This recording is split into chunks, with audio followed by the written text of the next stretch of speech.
We've had 29 Supreme Court vacancies arise during presidential election years in the history of our republic. On 10 of those occasions, we had divided government, the president in charge of one party, the Senate under another. 9 out of those 10 cases, the candidate, the nominee, was rejected. 19 times of those 29, there was non-divided government. In 18 out of 19 of those times, the vacancy was filled. Well, we're following the precedent that has been set and adhered to in most cases where a vacancy arises in a presidential election year. We chose not to confirm Merrick Garland, as was our prerogative. It was divided government. We had a Democratic president. We had a Republican Senate. It was surprising to no one that we did it that way. The Democrats would have done it exactly the same way had the shoe been on the other foot. So, not to go back too much, but, is there any wish that at that point it had at least gone to the hearing stage so that you Senate Republicans could now say we put it through the process and the vote failed?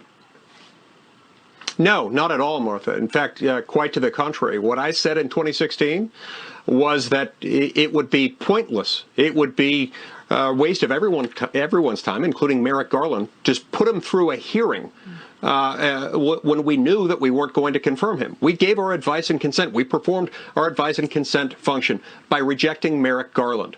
We just chose him not to run him through a hearing process when we knew the outcome at the outset.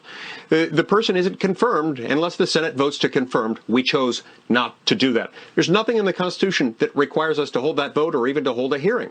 And it would have been cruel to do so, knowing that we were going to reject it. Yeah, that raises an interesting point in the present. Is there an intention to hold a hearing? Will we see hearings in this nomination?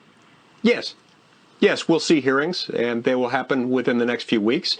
I hope, I expect, and will argue vehemently for completing those hearings and completing the vote before Election Day. I think it's imperative that we do so, and I think that's what will happen. So obviously there are a few names at the top of the list. Amy Coney Barrett is among them. Barbara Lagoa of the 11th District Court in Atlanta. Also Judge Rushing is on that list. Judge Larson's name, and we have also seen in the mix. Who would you like to see the president pick? I expect that we're going to see Amy Coney Barrett being picked by the president, and I would support that nomination wholeheartedly. She's got a proven track record. She's someone who understands the difference between judging and lawmaking. She understands that she's there to interpret the law based on what the words say, rather than on the basis of what some social scientist or lawyer might wish that it said.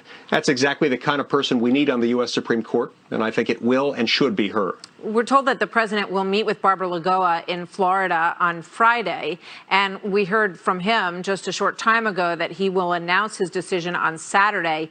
We expect that to happen around 5 o'clock. Why would you say that Judge Barrett is a better choice than Judge Lagoa? Judge Barrett is someone who, throughout her entire lifetime, has devoted herself to conservative principles, including and especially to principles of textualism and of originalism. She served as a law clerk to Justice Scalia, and it's in the mold of Justice Scalia and Justice Alito and Justice Thomas that we want President Trump to be naming replacements to vacancies that occur within the Supreme Court. Amy Coney Barrett is exactly that kind of nominee. That's why I hope and expect it will be her. All right. Mike Lee, Senator, thank you very much. Good to have you with us tonight.